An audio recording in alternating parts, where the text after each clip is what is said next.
If there's one thing about this whole business that we're talking about that in itself would be very valuable, very rich, very helpful to you, and if you had nothing else but this one thing, you would have much. And that is just this. Now think about it. You have to think about these things and not just listen.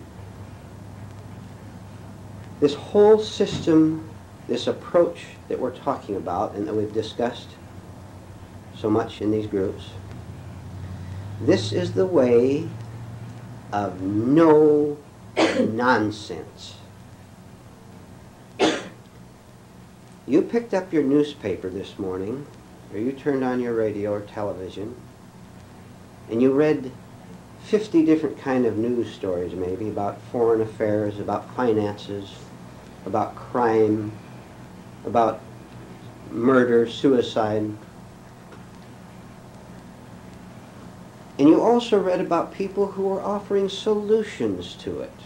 If we only allotted more money to poverty, if we only had better men in office. And something in each one of you, if you were alive at all, sensed that it is complete. It's not 99%. Do you understand? It is 100% nonsense. Nothing is going to happen. Nothing is going to change. Society is not going to change. If you think it is, then you better start all over again, because you're on the wrong track. Society is never going to change. You can change. You can change. You can change. I can change. It is much easier for the average human being to say, if we elect candidate X or a lot more money, or if we hire experts to solve these problems, that all will be fine. This is nonsense. Not only that, but do you understand that you were sitting here personally as a human being, you and you and you and myself, and if more money is allotted to this program or another candidate is elected, don't you really see it has no effect on you whatsoever? You're still going to go to bed afraid, anxious, worried about the future. Nothing is going to change for you. The truth itself, which we're discussing today, is the only program, the only system in which there is no nonsense at all. To see this, and to be at the point where we can live in a nonsensical world, we have to start with you-know-who, with myself, with you. My first step in not being afraid of what I see in the newspaper, on television, is to see that there's something very much wrong with me, that I am unhappy, that I am miserable, that I am confused, and worse than that, I haven't the slightest idea where to turn. When you run out of experts and authorities and people who tell you that they know the answers and are thrown back completely, altogether, on your own despair, you are on the way out. But not until then. And it takes a good deal of work to even be to the point where there's nothing in your life but despair. The minute you try to get away from a problem, you have now created another problem. Because, now this is the problem. I say something, and you take it as words. You take this very personally and even with feeling. There's no problem in your world except you. You don't believe that, do you? At times you don't believe it. Because you're saying, if we could change this or that, nothing ever changes. This is the way of no nonsense, because the truth has no nonsense in it, and I don't know what else to add to that. But if we can see that we're working in a wrong way, and seeing that it never does a thing for us, so that we come back to this terrible state where you say, I don't know what to do. What have you done? Look, when you say, I don't know what to do about this or that, you've cut out all the nonsense. This is beautiful. It's wonderful. Remember last time I said, if you ever find yourself in this state, you should sit down in your chair and just tremble with it and shake with it and watch yourself shake? You're cutting the nonsense out of you. And when the nonsense is not in you anymore, you will be able to see the madness, the insanity out there, and not be a part of it, not really be a part of it. Well, you see two people on opposite sides arguing and fighting, my way is right, they're both wrong. Because they're both thinking, I'll end this in a minute, then we'll open it up. They're both thinking on the level of thought, of conditioned thought, in which they get a sense of self, of identity, of who they are. And again, if I create me, I must create you. If I end me, I end you. Now, I don't have anybody to argue with. And that will make me very frightened, because all my life I have depended upon fighting to make me feel alive. Unless I hate you, I don't feel alive. And I get frightened. So I'll invent something. And I'll find 1,000 things wrong with you, because there's something wrong with me. All right, let's open it up. If any of these things, opening remarks, have anything to do with on your mind, you can go ahead with it. But anything at all, and we'll open it up.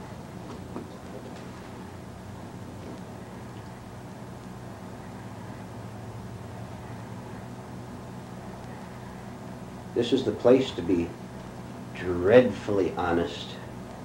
There is no criticism here whatsoever.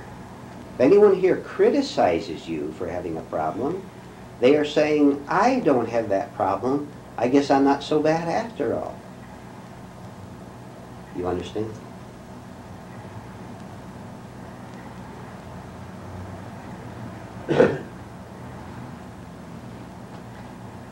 Yes, one.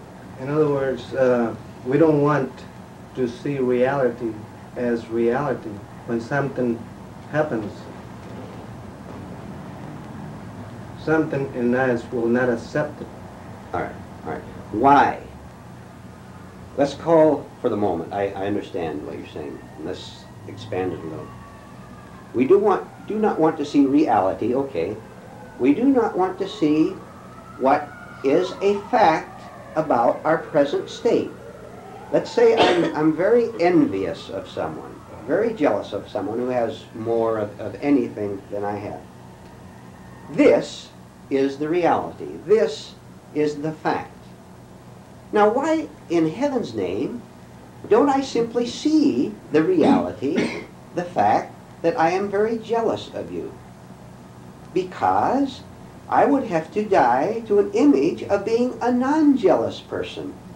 And if you were to ask me whether I'm jealous or not, I would probably, there's many complex things here, I would probably deny it. Because one of my ideas about myself is that I am a non-jealous person, a person who wants the best for everybody. I want all these things for you. I'm really a very nice person. If I give up my image of being a non-jealous person, then who will I be? I will be nobody. Do you understand? I'll jump a little bit here. When I am nobody, I am free. I have no problems. But I'm afraid to give up the image I have of being a generous person, a person who can solve the world's problems, a person who knows more than you do, because I'll have no labels. You try finding some small label in you. Get a small one. You won't be able to handle a big one. You won't even see it, if I may say so. You get some small little image. Why doesn't he treat me better than he does? That's a label. I'm a person who deserves to be treated better than you treat me. Why don't you? You give up the idea that anybody should treat you any different from the way they do. Anybody should be nicer to you, kinder to you, more generous, more considerate to you. You will find you will fight that. You will fight. Because, among other things, you will lose emotional agitation. And emotional agitation is an ally of a false sense of self. You're nobody. They will end this by saying, try being nobody and see what happens. Try it. And whenever you get angry, anxious, jealous, this is a false idea in your mind that says, I should be somebody. May I ask for a show of hands, how many of you would like to be out of the trap altogether? And you know what I mean by trap. This is how to do it. But you have to, I'll use the word for once, you have to fight. But you're fighting to understand and nothing else. If you're ever fighting to win over someone else, take the most common sort of fighting among human beings there is, arguing. Sometime, of course, I'm sure none of you ever argue. The next time you argue with someone, you may not argue outwardly, or if you argue with the boss, he'll fire you, so you don't argue with him, right? But you're still arguing with him inwardly, and you go home to your wife and tell her how mean he is and all that. You try catching yourself in the middle of an argument in your mind, and even with words, and say, I'm going to see what would happen if I cut it off just like that. You'll find a tremendous shock, a tremendous resistance. You won't want to do it, and you won't be able to do it right away. Because the ball is rolling downhill at a tremendous speed, and it doesn't want to stop. You try it, and watch what happens to you. You will see something that has never ever happened to you before, and this is wonderful. You will see yourself shocked, and you won't want to do it, and you'll forget. And you'll say, well, I'll try it once, so you try it. Then you forget, and you're arguing again the next minute. You're beginning to break mechanical thinking, because in this moment you say, I raise my hand, I want to be out of the trap. I see that I can do it by thinking in an entirely new way. How can you change what you are unless you think different? Because at any given moment you are what you think. When you argue, either outwardly so that others see it, or inwardly, secret and suppressed resentment, you are that resentment. This is all that exists of you. Do you believe that?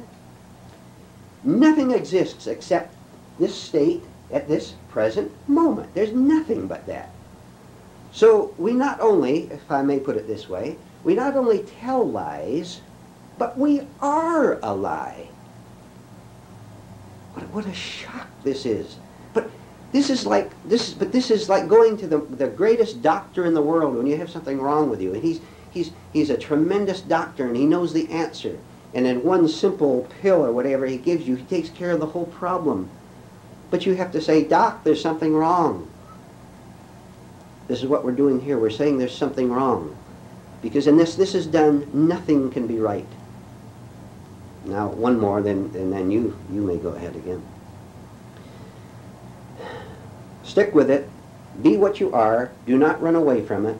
Be your own pain. Be your own antagonism toward the boss, and watch what happens. Don't do a thing about it, except to observe and connect it with all these things we've said. All right.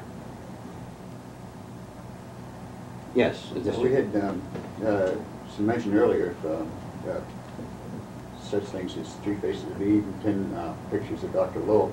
Yes. And you were talking about detachment from a personal image at any given instant. Right. I think that 3 or 4 Faces of Eve or 10 Faces of Dr. Lowe would come closer to 10 million. Agreed. because each one of us in any one given situation identifies with that situation or that group of people or that object that they're with. Yes. And now we have a dichotomy. How to detach yourself from this, or I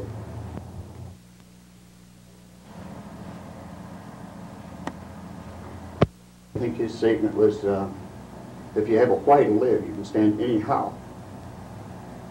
Now we have a dichotomy here of detachment or having a goal. Well, all right, may I take one of your points and go into it a little bit? The mind, by its nature, is divided. It works in opposites. There's always a yes and a no. There's always this party and that party. We'll get to this. In order to delude myself into thinking that I am the kind of person I imagine I am, I'll split myself into a dozen different images, personalities, and I won't even see that at 8 o'clock I'm one personality and at 9 I'm another. I may even argue against my previous position. This is because being very ill and very self-divided, not having any idea of my true nature, I get greedy to find as many natures as I can. And there is a barrier in my mind that prevents me from seeing that at 1 minute I want to tell you what a wonderful person you are, and the next minute you forget to shine my shoes and I want to boil you in oil or something. I don't see my split into several personalities, and that, as you said, there's a lot more than one. At the moment, I say I like you, and this is a nice, lovable personality. This, again, is a hoax, a fraud, because this is a thought. And this thought is gone 1 second from there to be replaced by another thought. Therefore, my real nature is not a thought about myself. Do you see? It's very difficult to explain. If I can catch myself saying that I am a lovable personality who wants to help mankind, I've caught that so far, all right?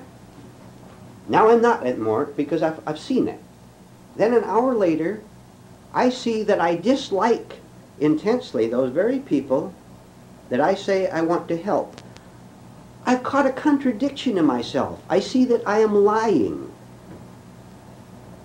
I'm beginning to be just a little bit more healthy. Now there's dozens more of these images parading around as me. Now, but I have to start somewhere. So let's say that I see that I'm telling an untruth when I say that I like you. I've destroyed one of these multiple personalities. Now I have many more to do, but I'm on the right track by seeing a contradiction. The most difficult and unwanted thing for any human being to see is a contradiction in themselves. You see it every day.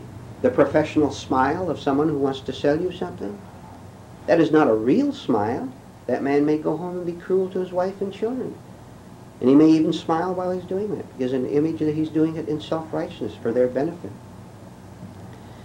If I can catch contradictions and see all these personalities, then I will no longer identify with any of them. And now I'm a mentally healthy human being. I'm out of the trap. Then I will use my mind correctly. Then I will have no, this is important, listen to this. Then I will have no persistence of memory telling me the kind of a person I am. Then, listen, at this moment, right now, I am free, regardless of what happened to me a half hour ago or 10 years ago. Because thought is not saying you were that person who behaved disgracefully 10 years ago. You remember it as a thought, but you don't identify with it. Therefore, you don't suffer from it because you're not trying to get a self from it. Are you following this? See? Which means that now, right now, regardless of what happened to me in my work, what happened to me in my private life, how foolishly I behaved many years ago, I'm free of it right now.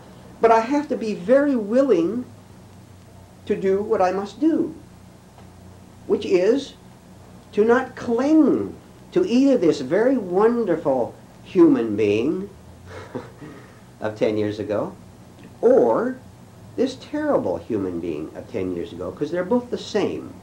They're both on the level of idea, of thought. When I catch this one thing that I must do, now I can work intelligently and energetically every day to start to watch an experience happen to me, a little one, with someone at the grocery store, with your husband or wife, some little thing. And if I'm very much alert, I can die to the thought, not forget it, because memory in its own place is quite proper, but die to the thought that I was a terrible human being to you 10 minutes ago. What do people do when they behave badly? They apologize because they feel ashamed, and it's destroyed a picture, you see. So shame is just as bad as anything else.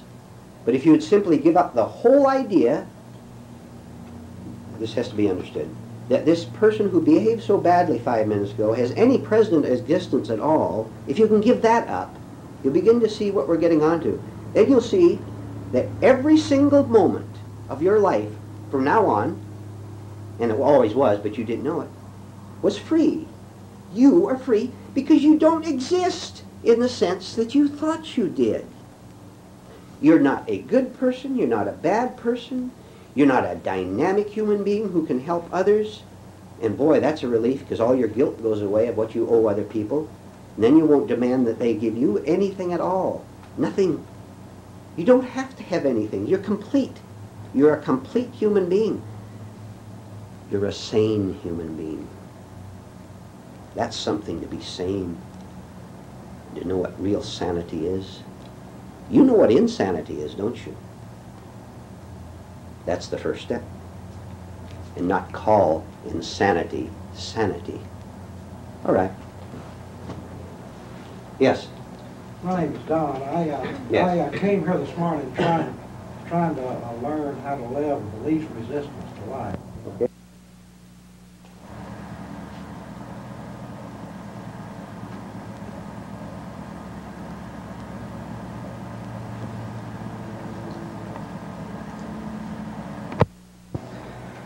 So I came into AA in 1967, and I was looking for this same thing that we're talking about here tonight. And you said before you started off that we have to reach a point in our life where there's nothing but despair. Right. Yeah. And this happened to me because there wasn't anything left. Good. And I think this is when life really started, you know, because you could admit that you're beat, you know, you're finished. So I've came to know a lot of my defects, you know, a lot of my personality defects, and a lot of my limitations. See, I know that I have limitations. I can't do certain things and survive, you know. Okay. So this thing that we're discussing here is real interesting, you know.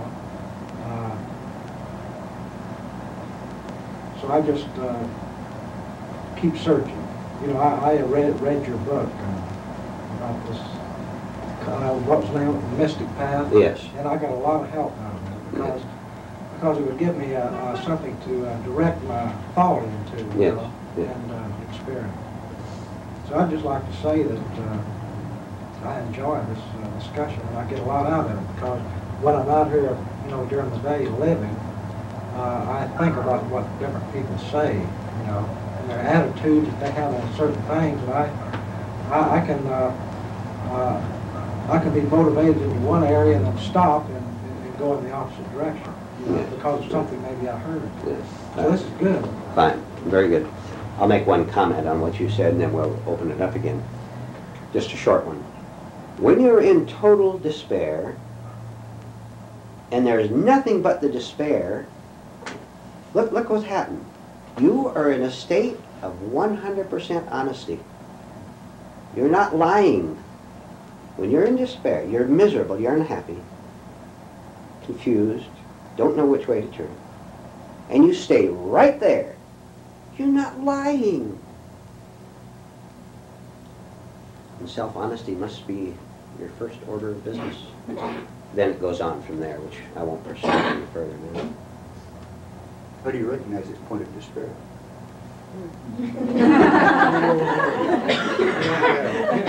Loud and clear. Yeah. I was going to say, you mean you don't? Look, see, you can't successfully, I can't successfully lie to ourselves. Not successfully. You can lie.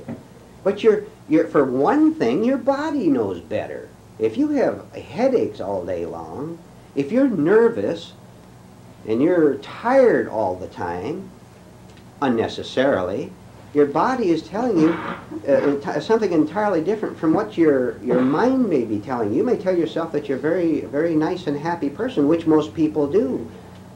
Walk down the street and look at people's faces, and you tell me what you see in their faces. When you're off guard, this is when you're real honest. You're more honest when, you know, but even in a group like this, see, you might say things, you might even say something out that you don't know that there's a division between what you actually are, your actual state, and what you're saying. This is why I asked you to listen to yourself talk. Now don't become nervous over asking questions. Yes. When this gentleman just asked the question, I don't think anybody here laughed at him. We just laughed at ourselves. Yes, of course. I imagine everybody that comes to this class has faced one or more times total, absolute black despair. I should hope. No, I haven't times. If you don't know you have a problem, excuse me, if you don't know you have a problem, then you won't get anything out of this. Go ahead, excuse me. Well, I just feel that every one of us that are searching must have come to this point by facing total annihilation, despair, pain beyond endurance, and so forth. Right. Look at the problem. Without one add point. Without getting a sense of ego excitement over having a problem. You understand? Don't take pleasure in your problems, because this is the trick of the ego to keep you in the trap. Because now you can blab about yourself all day long, what great problems you have. This was my point. That was the reason for the question. Yes. Good. This gentleman. Well, if we can divest ourselves of all these false images, all this false ego completely, and say that actually we're nothing, we have a vacuum, so to speak, and then does the true self fill the vacuum and we find out who we are, All right. or what we are? All right. Yes, yes, but don't use the word true self until you begin to understand it. Otherwise, it will become another image. You see? This is the problem. Every way we turn, the mind leaps in with its power to create imagination, to create labels. And this is why you see the incredible situation of a person who is in very poor mental health, to put it that way, who's very, very hostile and all that, who goes around preaching because he doesn't see this division. He has simply changed labels. He used to be an alcoholic. Now he's a reformed alcoholic who's leading people to God. And he doesn't even see that he is on the same level as he was before. So, but we do use words, and it's quite proper. So yes, the true self is there, but you must have no idea of what this true self is. Then when you see it, you won't have to label it, because it's not on the level of divisive thought. Churches and other organizations, each one will say, a man of religion A will say, I at last know my true self. And the man across the way says, I, of another religion, religion B, will say, I have my true self. They're both simply in the same trap of labels, and neither of them know what it means to have your true self.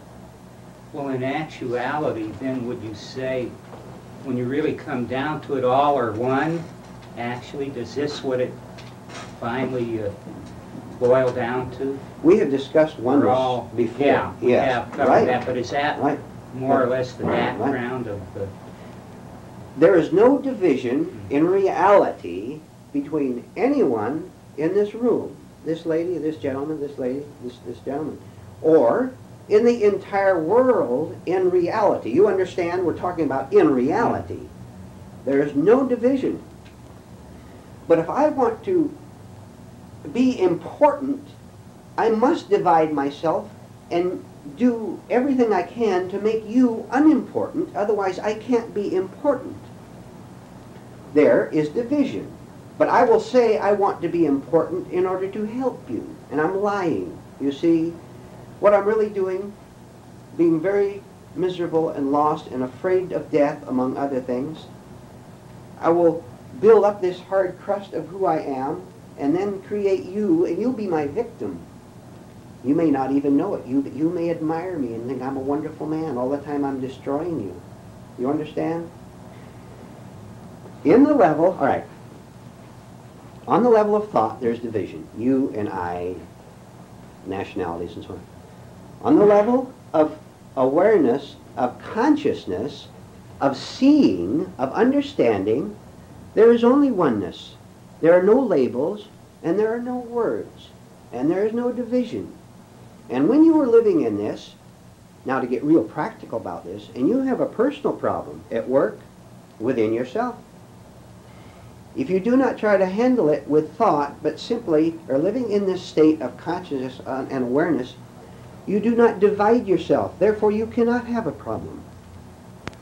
You have a problem with yourself and with the exterior world when you wrongly use thought and divide yourself. For example, even if you think you have a problem to solve, you're dividing yourself. But it's necessary to start at that level. You do have a problem to solve. Then when you see the reason you had a problem, any kind of a problem, there are no exceptions.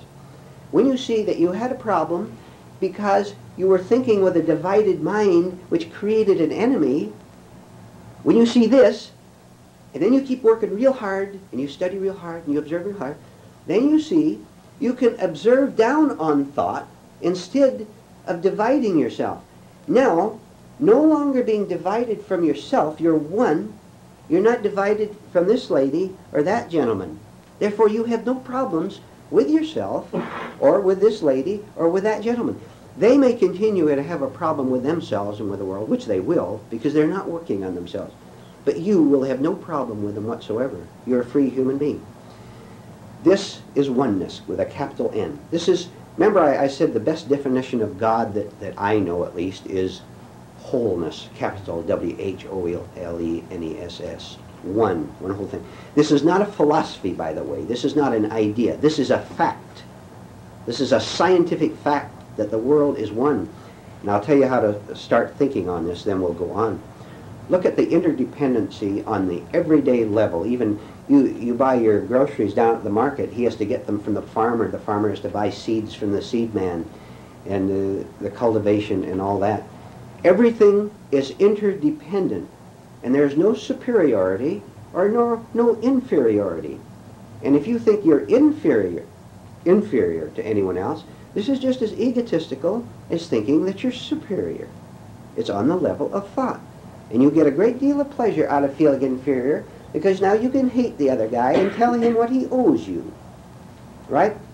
Look at your newspaper.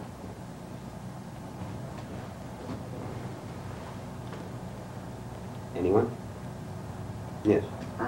On the relationships with other people, you wake up one day and you finally realize that in your relationship with a person, and I don't speak of my personal experience, Sure. so I don't know anything else, that you suddenly have no need to argue, and the hostility is lessened, you know, to the point where then suddenly you're kind of stuck with what do you have? Why did you find out Like how? That's why I'm asking the question.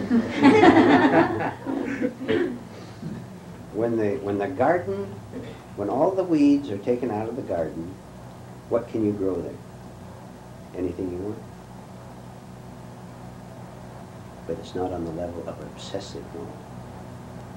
I know what your question is, and I know how, I'm watching myself answer this because I know how absolutely impossible it is for me to tell you what I am seeing. Because I know, see, you're taking this on the level of thought, on yes and no. You understand this? Mm-hmm. And it's very difficult. So the best answer always is you find out for yourself. The question will go away. If you want to know what it's like on the other side of the bridge, why don't you go over there and find out? Instead of sitting here wondering. You have to cross the bridge and there are tigers there. But you're stronger than the tigers. You don't know it. Because you won't go up to them and look them in the eye and let them attack you or do anything they want. You're afraid of being destroyed. Why don't you get destroyed? When you get destroyed, you're on the other side. Then there's no question anymore. May I say something? And would you think about this? This question that you asked had a measure of anxiety in it, did it not? Mm-hmm. Of course it did. Because it means you don't want to give up your present way of thinking. Well, then I don't know what I'm going to be if I give it up. You don't have to know. It's all taken care of. See, we're so afraid to let go. Who will I be? That's very, very good. Thank you. Who will I be if I cross over this bridge? You don't have to ask the question. You do it. Do it. Listen, listen. You do it in fear and trembling. Don't try to be brave. You're not brave. You're scared to death. You continue to work, read your books, and come to these meetings while you're scared to death. But you keep coming. I will tell you that you're getting the truth here. Then you have to decide whether you want it or not. Yes? That question can't really be answered, can it? Not on the level of thought. Because No. if I want to know, it's my own thought Right. that's going to tell me. Right. So I'm just the same, Right. right? Right. On the same level. And if you tell me, it won't mean anything to me. That's right. That's right. Unless you take it on the level of thought, Mm-hmm. and then understand what it means, so that you no longer look at a problem with conditioned thought. Remember the illustration we had more than once? Thought is on the level of this table here. No matter what you think, it's always on the same level and always comes from memory. So it can only repeat itself. See?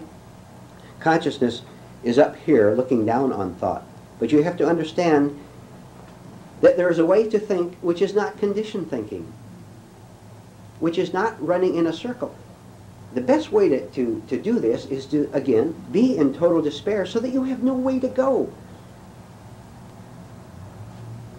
You know, it's very fortunate for a person who gets in this state of total despair, of not knowing what to do, if he runs across these ideas. Not necessarily in this group, but that's all right too. But he gets some help in some way. Because whatever way this man turns or this woman turns, he's going to get wrong help. He's going to meet someone who's going to give him conditioned answers. He's going to give him nonsense. But even that could be used. Exhaust all your teachers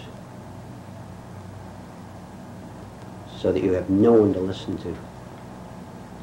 Do you know that the truth is in you? This thing you were looking for by going to that lecture and reading that book? It's right here. It really is. Yes. Actually, I am not my thoughts then. No. No. I am consciousness. Right? If I think that I'm a thought, I will get a great deal of pleasure out of thinking of myself as successful. And then, when by the natural laws my business fails and my money goes away, I'm afraid and I'm scared and I'm hostile toward the man who took my money away because I thought I was this successful person. This was just a word. It was just a label. It's just an idea I have about myself. When I see this, then no matter what happens to me on the exterior world, I'm not taking it on the level of memory, of conditioned thought, and it doesn't build a self, an I. I see it, and I behave with 100% intelligence toward it. For example, if by chance a lot of money should come my way, or I get elected to a high office, I don't feel elated. Do you know why I don't feel? I'll tell you why I'm not going to feel it. Because I don't want to be miserable tomorrow when I get defeated or lose my money. I want to be free. Then I can have the money or not have it. I can have this individual in my life or not have him or her. But I am not going to be a slave. If you want to be a slave, that's up to you. You don't want to be, do you? Go ahead. Now then, it's real hard to deal with everyday life on this plane of consciousness, to get everything to fit in to where it would be. So when we think thoughts, am I wrong in saying to be immune to all things?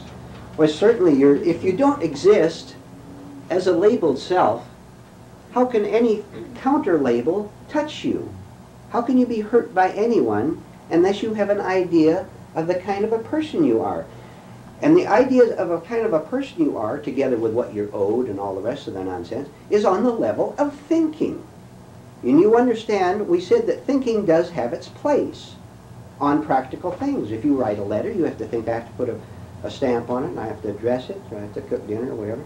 That is correct thinking. That is the correct use of memory. Let's cover this just briefly. The wrong use of thought, of memory, is when it keeps throwing up to me who I am. I'm this kind of a person. All right. I have this idea of who I am already. My misery, my neurosis, my sickness, my demands, and my demands will cause more sickness, mechanicalness causes more mechanical, has begun. Because I don't see that I am not just this passing thought. Now, get time into it again from another viewpoint. If I see a label arising in me, and this is work in itself, just to watch yourself every second while you're sitting here now. I see a label, a thought. Labels are thoughts, thoughts are labels, that tells me what? I am intelligent, I am young and handsome, I am successful, I am a brilliant mind, or whatever. If I could catch this thought at the minute it came to me, I can begin to die to it. That is, I can drop it at that moment. I will see it, but I can drop it. Do you see? Because the minute I see this thought, I am no longer it, but I am simply seeing it freely and clearly from a little different viewpoint, you see, from consciousness, if you want to call it that. Now, what have I done? I've done a tremendous thing. I have prevented thought from telling me who I am. And this is tremendous, because even this once, I am 1/10 of 1% freer of suffering, of antagonism, of hostility toward you for taking my money, for taking my girl, for taking my wife. But I have to keep going on this. Then I see another thought that tells me who I am, but I catch it. This is why watchfulness of every thought that's going through there, and every feeling, even a physical gesture, see, is very important. I can die to it, give it up, let it go. And every time I do this, I get just a little bit more of a free human being, because I am not living in time. Because 10 years ago, I became a successful. And when you tell me you have a problem of 5 minutes ago, of last week at work, or of 10 years ago, or 30 years ago, I'll ask you, what on earth does that have to do with you sitting in this room this second? You have to think about this now, because if you don't, you will let memory impose upon now that unconscious feeling of that experience, that humiliating, that dreadful, that shameful thing that you did, or that wonderful thing you did. You were very successful and you had more medals than anybody else, of 30 years ago. You are free right now, this second. You have no problems at all. This is, I'm not giving you a talk. This is a fact. You have no problems, but you don't see it because you're thinking from memory. And you're thinking from memory because you won't know who you are if you give it up.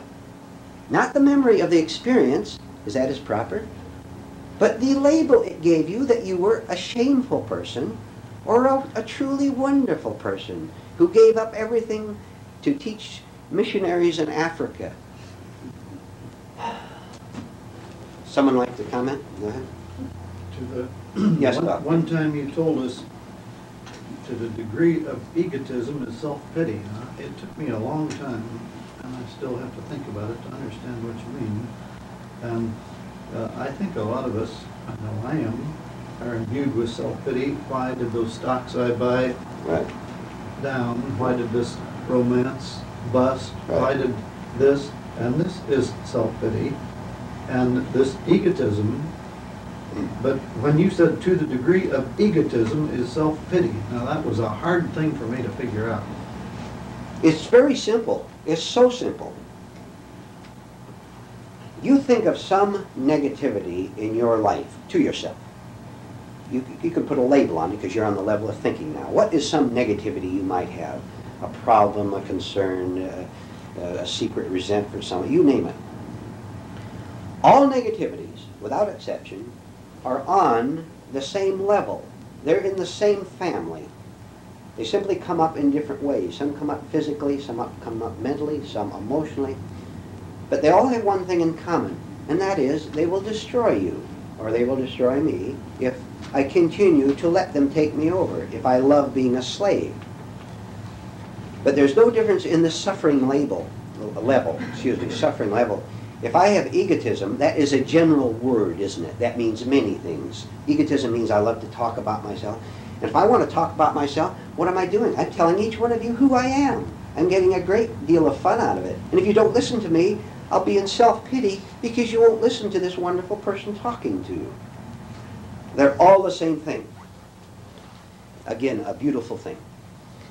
This one bottle of medicine that we have will cure every sickness, every illness. You can't and you need not take this difficulty or that anxiety and get rid of it. When you see what we're talking about totally, the whole thing falls away. The whole false front, like a movie set where they have false fronts that make a movie street or whatever. When you see through one, you see through them all and the whole thing collapses. Then, thank heaven, you don't have to exist every minute, how am I going to solve this? How am I going to do that? It's out. You're free. So if you will see one negativity, try to see another that's connected with it, and this will help you. And we've had a little bit of this thought in this group before.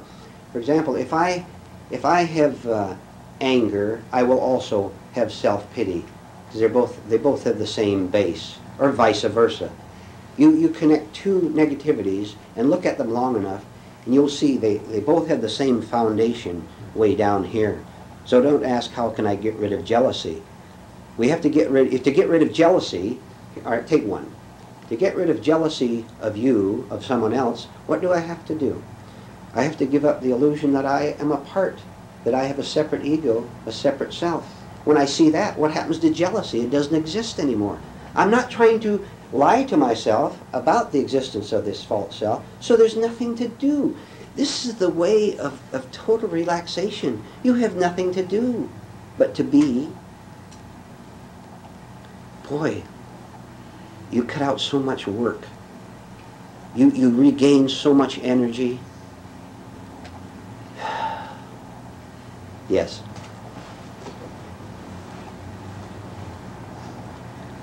This is not too good to be true. This is a fact. If you want it, you can know it as a fact and not as words. And that's what we're working at. Using words, using thoughts, using coming together to see that each individual can be above thought and free. Then everything that happens to you, that comes to you in the exterior world, is not met with a self, with a labeled self. Therefore, if there's no me, there is no problem, because I am the only one in the world who's ever created my problem. You cannot touch me, I cannot touch you to hurt you in any way at all, unless you think that you exist as a separate ego. If that goes, the whole false front collapses. And no one will ever hurt you again. Because they weren't doing it in the first place. You were doing it to yourself through misunderstanding of how you got hurt. And self-pity enters into that, by the way, too. When you hurt me, I feel a sense of loss. I thought I was an awfully nice person, charming, romantic, and you leave me. You've hurt my label. You've hurt what I call myself. What am I going to do? I know. I'll feel sorry for myself. I have a new label. I feel better. Now I'm even worse off, see? If I see through the trick that I'm playing on myself and you leave me, nothing. You can come into my life and go out of my life according to what you want to do. But there's no conflict in here. I'm free of you. And now I'm your real friend. I'm not exploiting you. I'm not using you. I'm not lying to you in order to get false security through association with you. All right. Well, how about if someone walks into your life and 6 years later you have 6 kids, and you can't just be free to just say, well, they can come in and walk out. I mean, I don't see how you can say that. I mean, theoretically it's good, but in practicality, One, freedom is psychological, first of all. A man could be a perfectly innocent and conscious human being, could and has been put in prison. His body is in prison. Follow this, I'm getting the whole picture. Freedom is psychological. Regardless of your exterior conditions, whether you have 6 kids or nothing, whatever, you can be a free human being. Now, this is very important. When you set something into motion on the physical level, you get married and you have 6 children, that is a fact. On that level, you have done this. And maybe you shouldn't have had 6 children. This is up to you to think about. But this is irreversible because it's something on a certain level. And that, obviously, if 6 children exist, they exist. And maybe you got married wrongly because you were lonely and you thought this other person could take care of your loneliness, and you found out to your shock after about 2 weeks that you were just as lonely as before, and now you've added another problem. The minute we get it, we don't want it anymore, right? Which proves that we didn't really want it in the first place. We thought it would reduce the anxiety a little bit. So, on a certain level, the physical level, the social level, the everyday level, you have certain obligations, which, by the way, you could use to get yourself out of the trap very fast. The more pressure there is on you, the better it is for you if you're working on yourself. So you have these obligations on the everyday level. You have to earn money. You have to, otherwise there's no bread on the table. But at the same time, you are not a chained human being. You don't even have resentment over the blunder you made that 10, 12, 15 years ago. Because you're no longer going to punish yourself through being resentful. So you take care of your everyday responsibilities, whatever they might be, but you are still a free human being. I know this sounds awful simple, but it is quite simple. And you will see it if you will work on this. And then the most, perhaps the most nice thing at all about it, you will not repeat your blunders. You will not say, you will not go out and you lose your wife or your husband through a quarrel or whatever it might be. And so you rush out to find someone else so that you can talk about your former girlfriend or former wife or whatever it might be. You don't walk blindly from one trap to another, because you see that seeing this very handsome man or this very lovely lady who dresses very nicely and very attractive to the physical eye, maybe in fact, you see much deeper than that. Oh, you're much smarter than you used to be. You don't get taken over by sexual passion. You don't get taken over by the loneliness when you used to have to sit home and watch television. You're all paying extra attention right now. I'm seeing your faces. You're not gullible anymore. Which does not mean you can't have a relationship with that man or with that woman. But now, and now don't leap to conclusions of what I'm going to say. Let me finish before your mind operates. Because then all your human relations, whether with the opposite sex or with anyone else, are on your terms. Your terms are now the terms of truth, of freedom, of rightness. You and the truth are one. And you know, you don't even have to think, should I get involved with this person or shouldn't I? I'll tell you, I'll make a list, and I'll list all his good points and all his bad ones. And if he's got more good than bad, I'll go out with him. And you're in trouble, right? You're wide awake now. You don't have to think about these things because you see that on the level of thought, on the level of bargaining with that person, you give me what I want and I'll give you what you want. It's gone. It's out. It's absolute. Ooh, you're in despair now. You're all alone. You can't pull the little tricks you used to pull to get people into your life, going to the meetings, to the political meetings, and talking about we're for this candidate, we're against that candidate. You can't start to evilly exploit people like you used to do and get exploited by them because you're both doing the same thing and deceiving yourself. You're thrown back on your loneliness, on your despair. You have absolutely no one. You have no one to talk to even.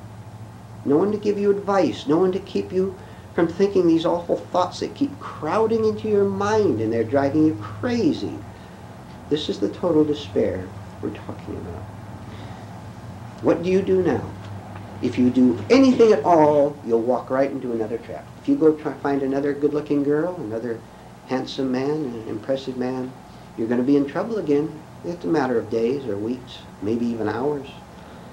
And you'll also have sacrificed the one thing that is most important to you, that is your own whole total self. You're trading with that person. And the more asleep you are, the more he or she will take advantage of you. And you call it love, and you call it romance, and you call it a happy marriage. You know, you have to go a long, long, long ways in this to see this. Now you're in total despair and you have nothing great. Now you can come to a group like this or read the right books and understand how this state of total despair can be used. You can turn the devil's tools against him so as to smash the false fronts and be out of it once and for all. Then there's no anxiety. Then there's no giving so that you will be given to. All right, let's go on. Someone else? Yes. Since the truth is in all of us, why is it important to continually read books and come to meetings? Because you're not living it. You may see it on a certain elementary level, on the level of the mind, the intellect. You can go out down this street here and stop the first man you see and ask him, "Sir, is war a good thing or is war a bad thing?" And he will say, "Well, war is a terrible thing. We all know that." And yet, he may be the first to enlist if war is declared because he's saying it on a certain, quote, moral level. You're supposed to be against war. If you have war in you, you will cause wars out there. We're trying to see, to answer your question, that we are not living what we are saying, which is very commonly known as hypocrisy. We are here to be shocked, not to be told what we want to hear. That's easy. Just ask anybody. They'll tell you what you want to hear because they want something from you, and because they don't know the truth anyway. We're here to undergo the major operation so that we can be healthy and not pretend that we're healthy. then there's no pretense at all. Okay? Seems like so few people find this, and even, why was it made so hard? I mean, how many people in the United States? Very few. Very few human beings want anything to do with what you're hearing today. That's why I told you, keep your mouth shut. Don't talk these things about to other people. They don't want them.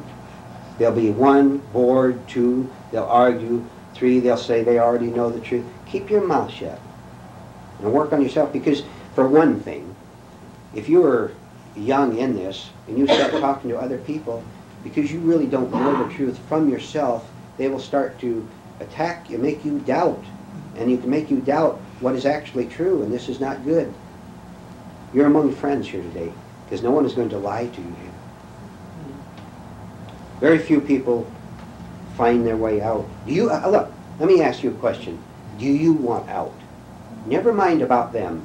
And that's not being cold. You're putting the kingdom of heaven first. Because only as you and I have mental health can we express mental health out in the world. Not that they want it. They don't want it. But it's our responsibility to stop behaving like insane human beings, calling it sanity. Your first duty in life is to become a whole, sane, decent human being. And don't ever think you have any other duty than that. You do that.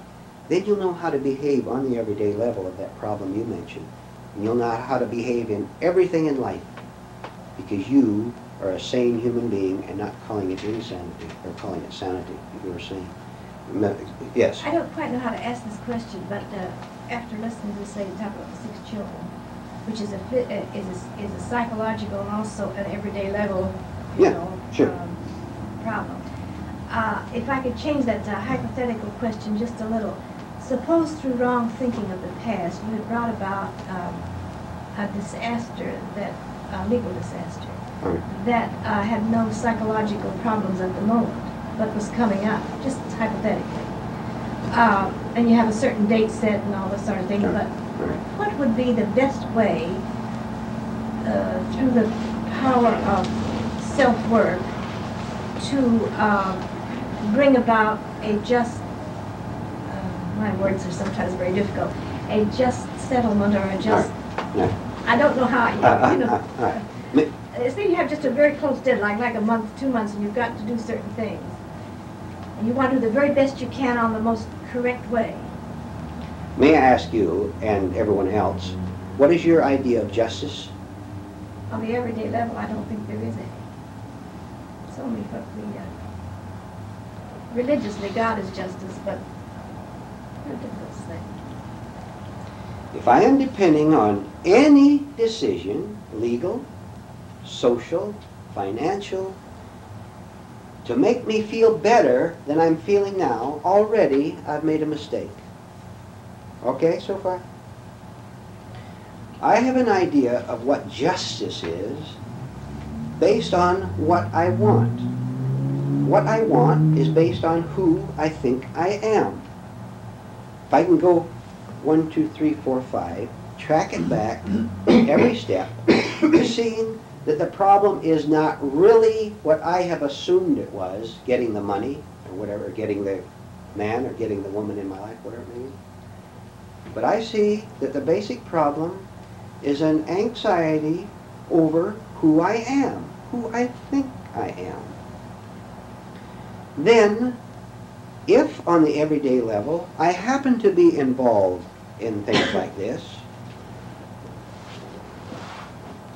I will walk into it without any demands, any expectations, without a desire that the result conform to what I think I must have. If the result comes out according to what I think I must have, I won a victory, I will say. I have won nothing. If it turns out the other way, I will become bitter and hard, and I will say there's no injustice in this world. All because I don't see the fundamental problem of my own confusion, my own, neurosis, my own sickness. What if I walk into a situation where I am involved in some way. I walk into it physically, but I don't know who I am, which does not mean lack of intelligence. It means perfect intelligence, because I am not apart from anything or anybody. I don't have to fight because I'm not trying to prove anything. Do you understand this at all? A little. You give up some small image of who you are, and to do that you have to be very observant. You have to watch every second. And if you watch it, you'll see that demands come after someone has thwarted what you want, because they've thwarted an idea about who you are. See, it's a good thing people who don't want this don't hear this, because they would distort it entirely. They would not understand it. And they would say, as they always do, but you have to fight for your rights. If you want to destroy the world, you fight for what you call your rights. If you want to destroy yourself, you just fight for what you call your rights. Just go ahead. This is up to you. It's your life. Go ahead.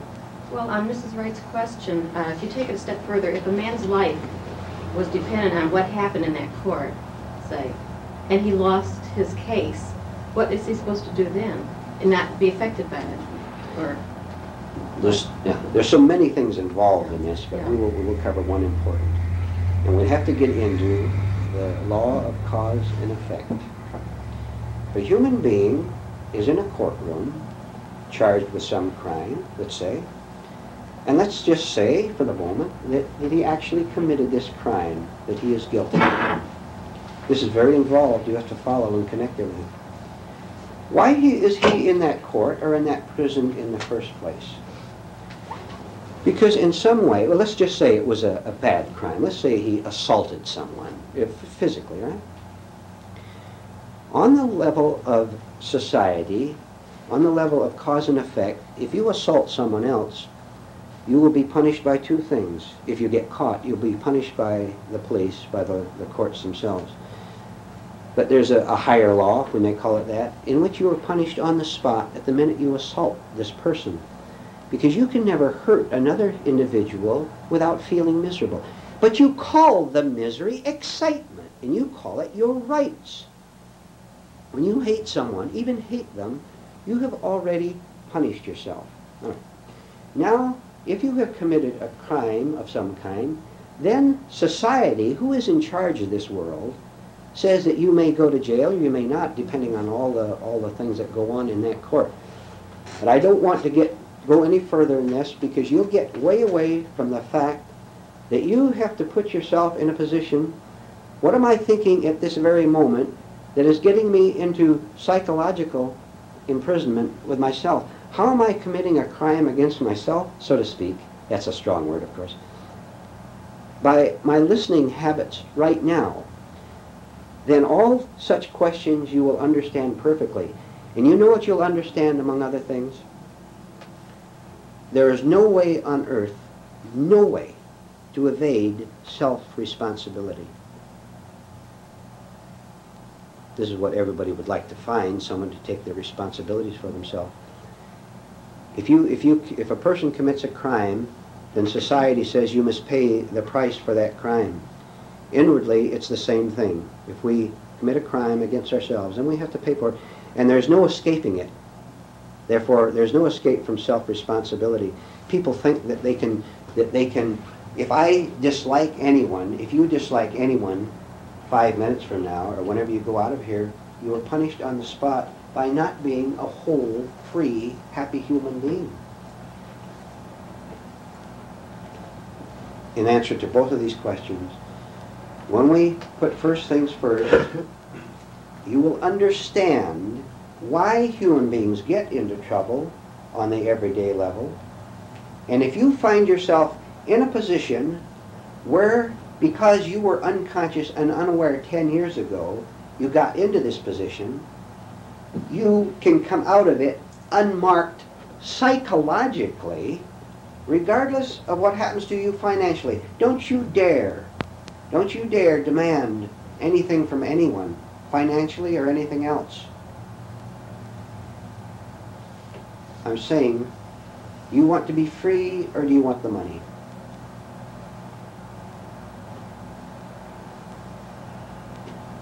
I will repeat what I said a little bit ago. You will not do the same thing over and over and over and get involved with wrong person after another. If I see that I am a very tricky human being, I really see it, and I'm tired of paying the price for being a tricky human being, you can't trick me anymore, because I've seen it in myself first. I am free of my own trickiness, and I'll spot it in you a mile down the block. The only answer to not being gullible to other people is to not be gullible toward yourself. You give up thinking that human beings are sensible, that they're logical. Give up thinking that you, if I may say so, are sensible and logical. But this is not a problem if you want to be out of it. This is why we're here. This is a major operation, and sometimes the scalpel hurts a little bit, doesn't it? Huh? This is wonderful. Undergo the operation, and little by little you'll see what we're getting at. You'll get out of it. You can be free of the whole business. Yes? When we see how hateful and hostile we are, we don't want to see that. So I'm going to be good now. So I'll fall into another trap. Right. You fall into the label of saying you should be good. Mm-hmm. So you give money to the Salvation Army and think that you're now good, then you go out and hate someone the next day. Nothing has changed, right? Would someone tell me, were you through, excuse me. Would someone here please tell me how you break the trap of this repetition of so-called good one day and then very evil the next day? You've been here for almost an hour and a half now. We have about 5 minutes more. How do we break the mechanical repetition of getting into one problem after another? Would someone tell me? Well, I'd say that it hurts so bad that you watch it carefully.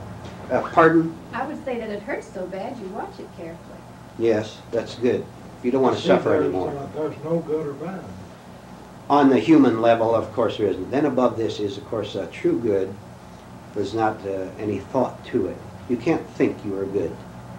If you think you're good, you'll also have the opposite, because all thought has an opposite.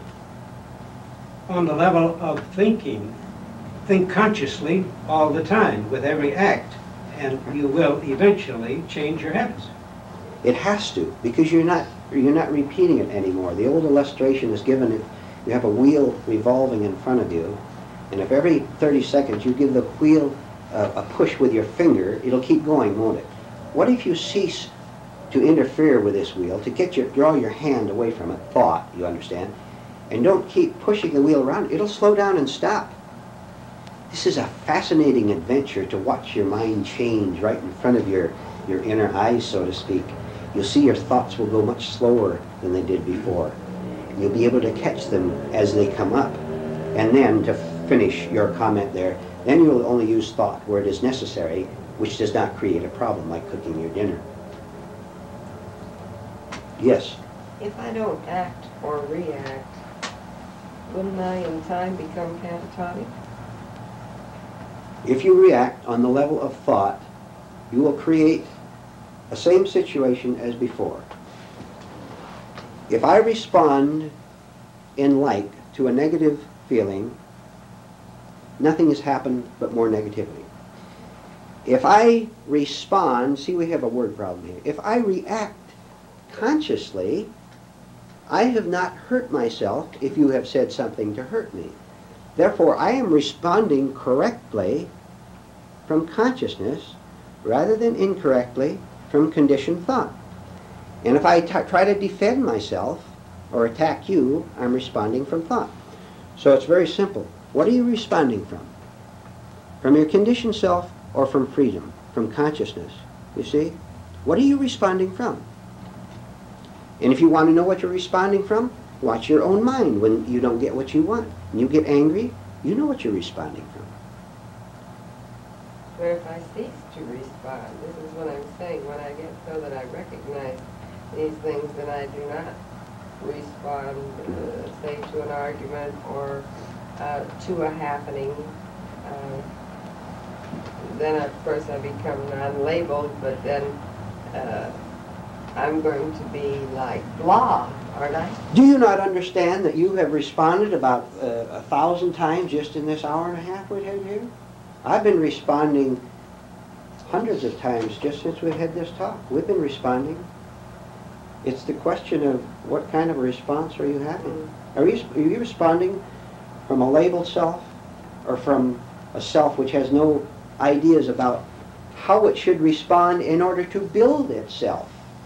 If I have no self, which I don't have and neither do you, as a separate self, which does not mean you don't exist. You here, I'm here.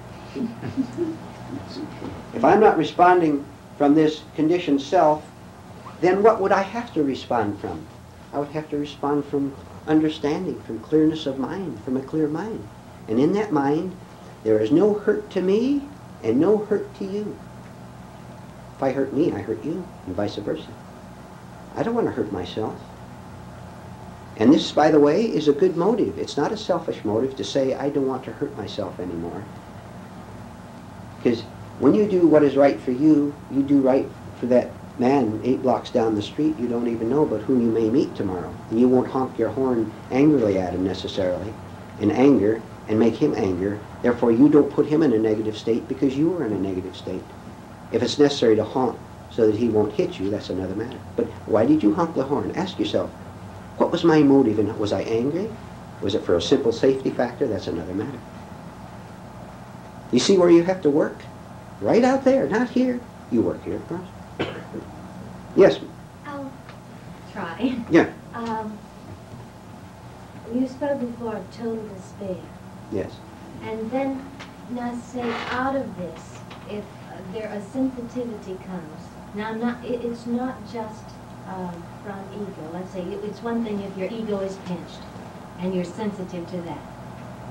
But let's say that a sensitivity that comes before thought, and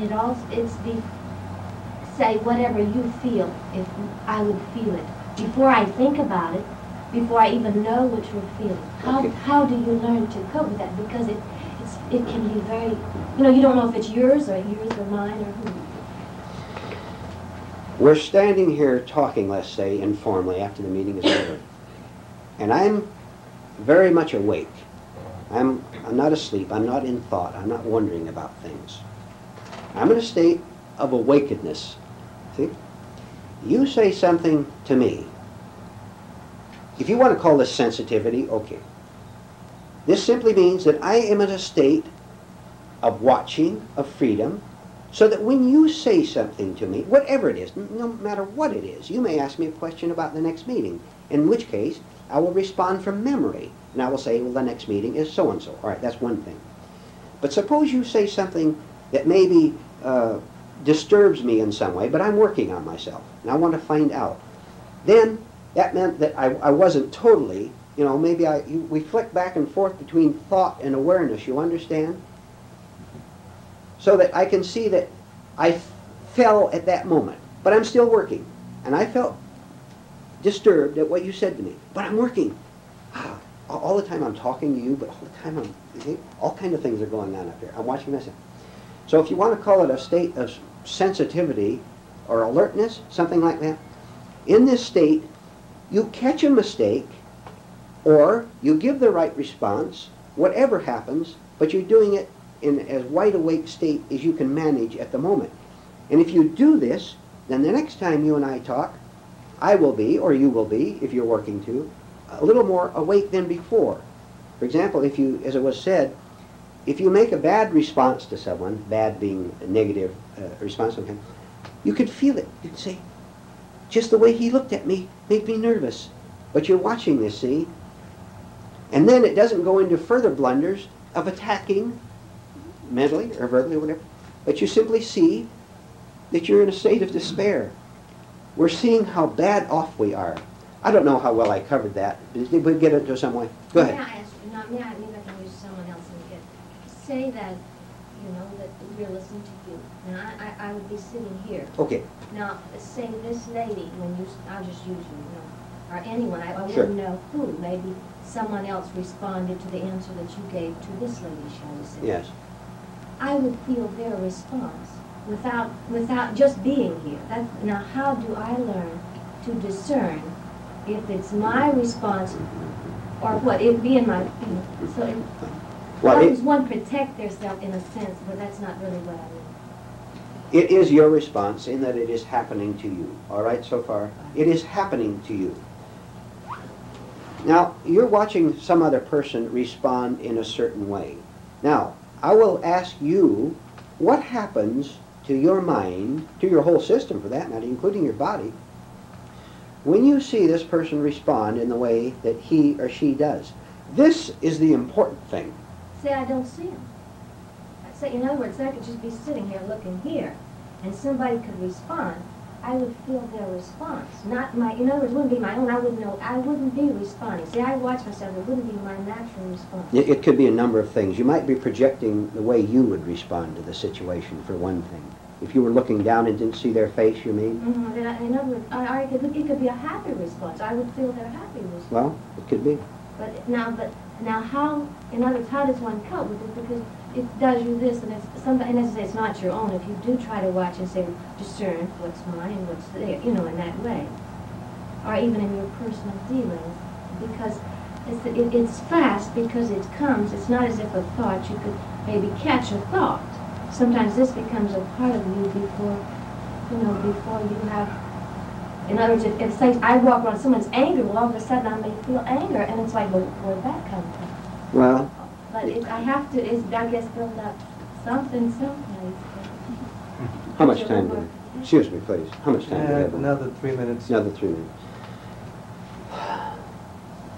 The problem is, do I see how I'm responding to another person when I'm in relationship with another person?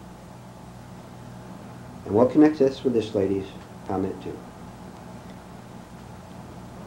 If you behave toward me in a certain way, and I'm wide awake, and I see my own response, if it is a wrong response, and you know when it's wrong because you feel uncomfortable, then I could say to myself, this person, he didn't really make you understand, it was me, but this person said something and I took it incorrectly because there's something in me that insists that the political situation should be different, connected with an own eye, or the stock should go up instead of down, or whatever. If I see that I am responding in a way that builds a sense of self, and if I'm anxious, it is building a sense of self, I have then observed a false response. And by observing that false response, and not loving it, and not even hating it, but simply by seeing it, I lessen its hold on me. Then, and we have to end this, the whole world can behave toward me in any way it wants, but I am free from it because I have no demands on it. Do you understand? All right, I think we'll call it enough for today. That's it.